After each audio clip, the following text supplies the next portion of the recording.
आप देख रहे हैं VHVC न्यूज।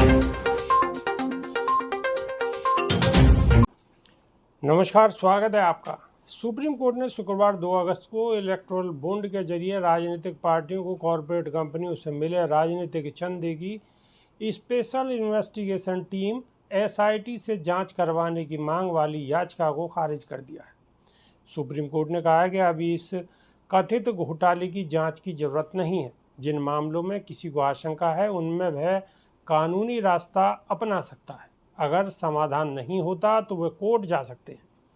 दरअसल NGO कॉमन कॉज और centre for public interest litigation की याचिका पर राजनीतिक चंदे के जरिए कथित घूस देने की बात कही गई थी। याचिकाकर्ताओं ने कहा है कि इलेक्टोरल बॉन्ड से दिए गए चंदे में करोड़ों रुपए का घोटाला हुआ है। इस मामले की CBI या फिर कोई भी अन्य जांच एजेंसी जांच नहीं कर रही है। ऐसे में हम मांग करते हैं कि कोर्ट की निगरानी में SIT जांच कराई जाए।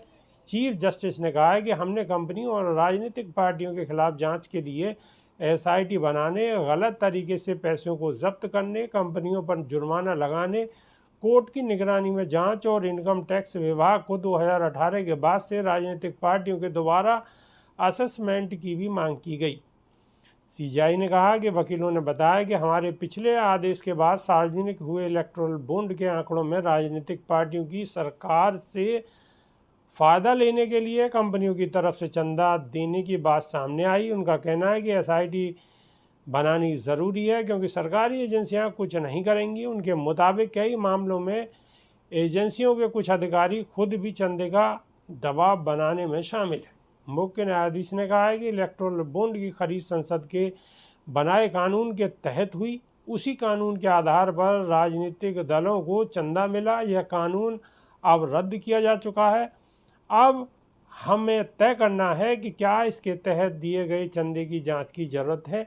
यह याचिकाएं यह मानते हुए दाखिल की गई हैं कि राजनीतिक दलों को चंदा फ़ायदा पहुंचाने के लिए दिया गया ताकि उन्हें सरकारी कॉन्ट्रैक्ट मिले या उनके हिसाब से सरकार की नीति बदले। याचिकाकर्ता यह भी मानते हैं कि सरकारी एजेंसियां जांच नहीं कर पाएंगी। उन्होंने आगे कहा है कि हमने याचिकाकर्ताओं से यह कहा कि यह सब आपकी धारणा है। अभी ऐसा नहीं लगता कि कोर्ट सीधे जांच करवाना शुरू कर दे। जिन मामलों में किसी को आशंका है उनमें वह कानून का रास्ता ले सकता है। समाधान न होने पर वह कोर्ट जा सकता है। जांच को लेकर कानून में कई रास्ते हैं। मौजूदा स्थिति में सुप्रीम कोर्ट की तरफ से जांच करवाना जल्दबाजी होगी।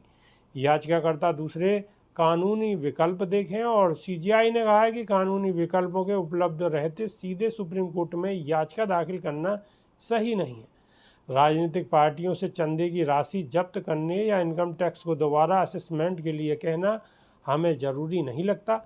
सुप्रीम कोर्ट के रिटायर्ड जज की निगरानी में SIT गठन की अभी कोई ज़रूरत नहीं है। जिन मामलों में एजेंसी जांच नहीं कर रही या जांच बंद कर देती है उसके खिलाफ शिकायतकर्ता हाईकोर्ट जा सकता है। अभी के लिए सिर्फ इतना ही। नमस्कार।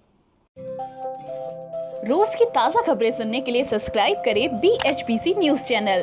साथ ही रोज के नोटिफिकेशन जानने के लिए दबाएं बेल आइकन। साथ ही हमें अपनी राय देने के लिए हमारी वीडियो पर कमेंट करके बताएं और वीडियोस को लाइक और शेयर करना बिल्कुल ना भूलें।